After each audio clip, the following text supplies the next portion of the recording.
Have you ever felt like your life is wandering in circles, moving but not arriving, trying but not progressing, hoping but not yet seeing the promise? If so, the book of Numbers is speaking directly to you. Welcome back to Bible Wisdom Collective channel. Today, we step into a book often misunderstood, yet overflowing with wisdom for every human heart. Numbers is not just the story of Israel's 40 years in the wilderness. It is the mirror of our own journey, our faith, our fears, our failures, our growth, and our God who never leaves us even when we lose our way. Through censuses, rebellions, miracles, laws, victories, and stories of raw human weakness, the book of Numbers reveals a God who shapes his people patiently, step by step, lesson by lesson. And now, let us begin. 1. God is a God of order, not chaos. The book begins with a census, a counting, a structuring, an organizing of the tribes. This may seem simple, but it reveals a profound truth. God is not random. He is intentional. Numbers 1:2. Take a census of the whole congregation of Israel. God teaches us, your life is not an accident. Your days are numbered with purpose. He sees every individual, not just the crowd. Order is part of holiness. Just as God organized Israel around the tabernacle, he invites us to organize our lives around his presence, not our worries, ambitions, or distractions. 2. God stays at the center of the journey.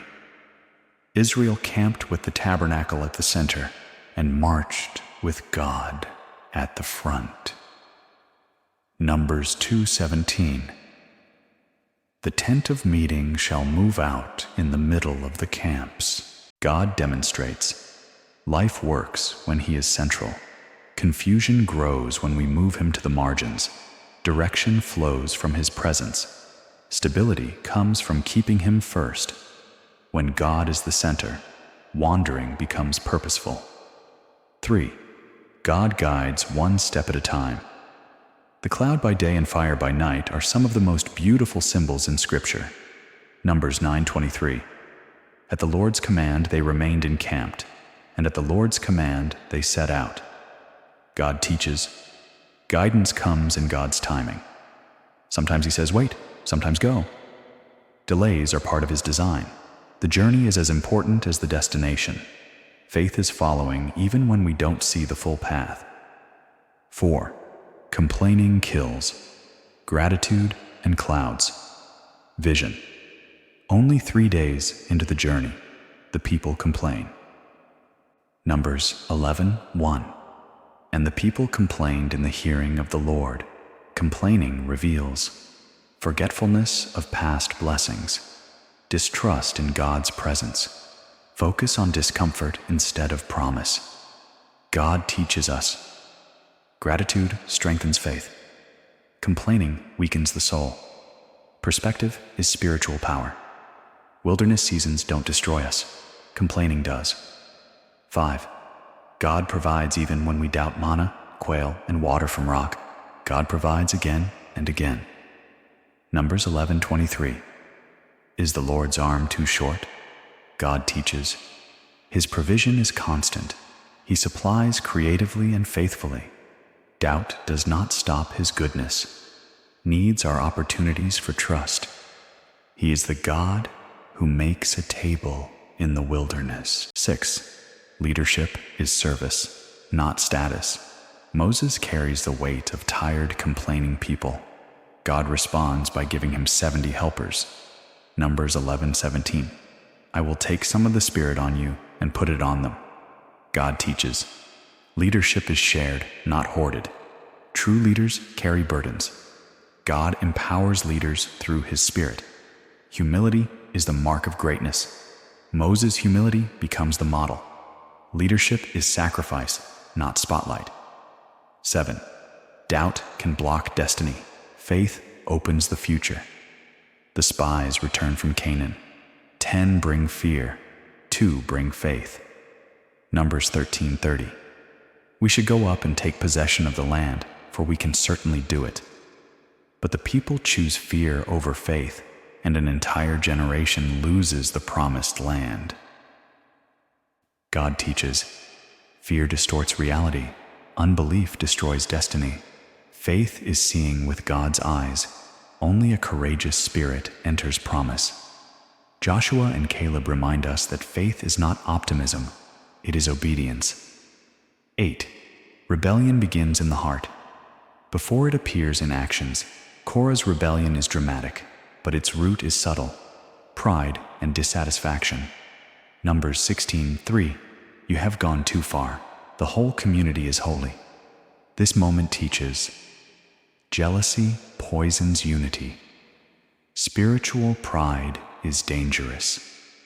Rebellion denies God's appointed order. God defends the humble Aaron's blossoming staff, becomes God's gentle sign that he chooses whom he chooses. 9. Even leaders can stumble. Moses, the greatest leader in the Old Testament, loses his temper. Numbers 20:12. Because you did not trust in me, you will not bring this assembly into the land. God teaches, holiness matters. Leaders carry heavier responsibility. One moment of anger can wound deeply. Even great leaders need grace. If Moses can fall, so can we. And if God continues to use Moses, then he can still use us too. 10. God heals when we look up, not when we look around. When the people complain, once again, venomous serpents appear in the camp. In their pain and fear, they cry out for mercy. God instructs Moses to set a bronze serpent on a pole. Numbers 21:9. Anyone who looked at the bronze serpent lived. This moment teaches us powerful spiritual truths. Healing begins when we turn our eyes back to God. Salvation is an act of trust, not effort. God can transform a symbol of suffering into a symbol of restoration. Looking upward, toward him, brings life, hope, and renewal. This scene from Numbers shows that even when discipline comes, God always provides a path to healing. He does not abandon his people. He invites them to lift their eyes and live. 11. Blessing comes from God, not from human manipulation. Balak hires Balaam to curse Israel, but every curse becomes a blessing. Numbers 23:20. I have received a command to bless. He is blessed, and I cannot change it. Lessons. No enemy can block God's blessing. No curse can overturn God's favor.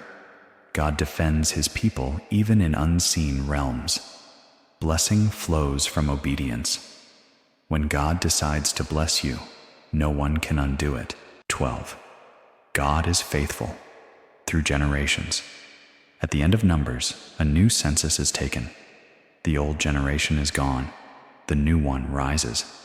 Numbers 26:64. Not one of them was among those counted by Moses and Aaron, except Joshua and Caleb. God teaches, his promises outlive human lifespans. Failure is not the end. New beginnings emerge. God raises new leaders for new seasons. His covenant continues despite human weakness. A generation dies, but God's promise does not. 13. God prepares his people.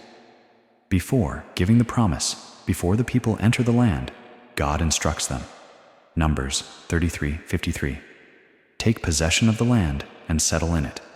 But before possession, there must be preparation.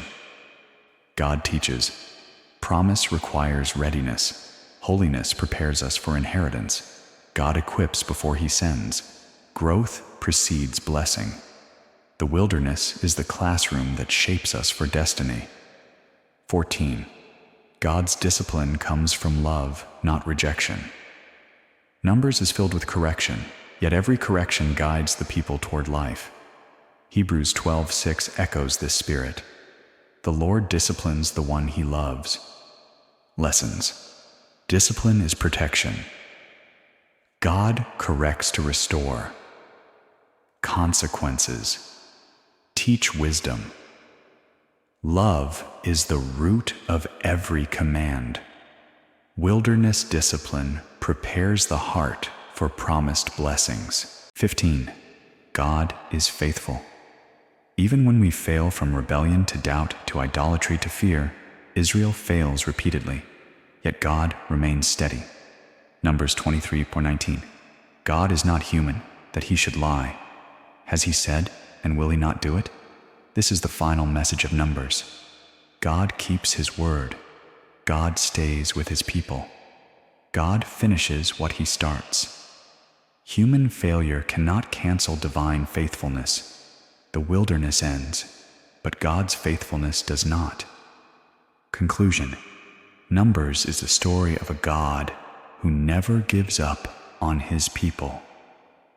The book of Numbers is not about wandering. It is about becoming. Through every chapter, God teaches humanity. He orders our steps. He guides our journey. He confronts our fear. He heals our wounds. He shapes our character. He keeps his promises. He stays with us through every desert. Numbers reminds us that the wilderness is not punishment. It is preparation. It is where God transforms wanderers into worshipers, slaves into sons, and a crowd into a covenant people. If this message blessed you, please like, share, and subscribe to Bible Wisdom Collective. And don't forget to leave your questions or reflections below. I would love to hear what God is teaching you through his word.